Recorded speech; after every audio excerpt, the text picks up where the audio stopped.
Muktar Mohammed is an international finance and economic analyst. He joins us from Nigeria's commercial capital, Lagos. Welcome back to the program, Muktar.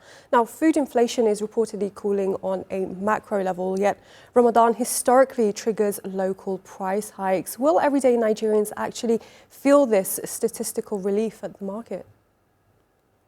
Yeah, thank you for having me. I don't think that Nigerians will feel the statistical relief now because, again, if you ask the average Nigerian, you tell them that price of goods and services have gone down, they tell you how.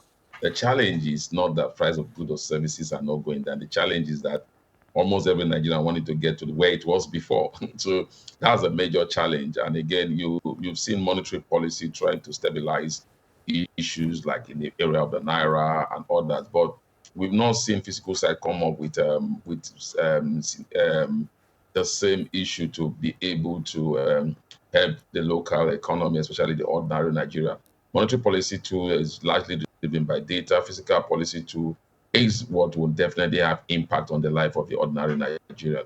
We've not seen that, though revenue have improved, but the average Nigerian have not seen the impact of those revenue in the area of food security. Now, as cheaper staples help urban families afford iftar, crashing farm gate prices hurt rural incomes. How does Nigeria balance consumer relief with the financial survival of its farmers? That's where the physical side comes in, and that's what we are saying. If you are bringing in stability, like I've said, most of the microeconomic stability that we are seeing is largely driven by monetary policy tools like stable exchange rate, also looking at ways to drive down inflation. All these are monetary policy tools attracting foreign effects into the economy by Eurobond or direct foreign investors or portfolio investors. All these are monetary policy tools. So if you want to see the physical side, that's where you see the impact on the people. Then that's a question you just asked about the income of the average farmer in the rural area will have to come down because of this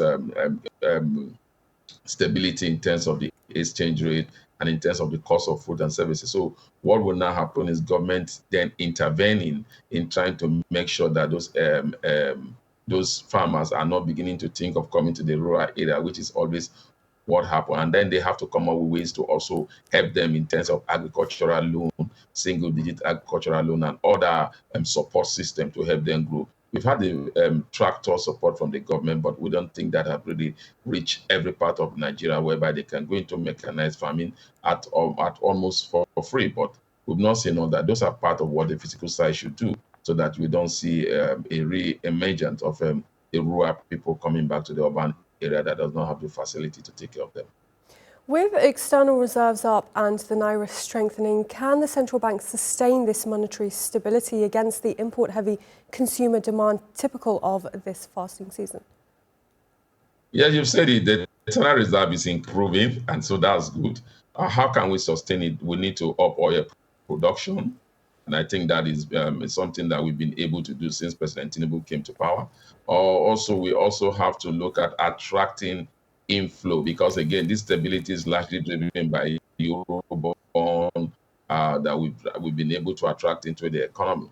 And now we're attracting portfolio investors also, and largely also driven by the monetary policy on the recapitalization of the banking sector. So it's driving in inflow in terms of foreign investors wanting to invest in this sector of the Nigerian economy. So for us to sustain that, we need also begin to look at how we can gather more inflow from Nigeria in the diaspora, increase oil production also to meet OPEC quota.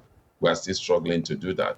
And also to look at ways whereby most of our goods will be able to meet demand, especially in the area of agriculture and food security, we'll be able to meet local demand.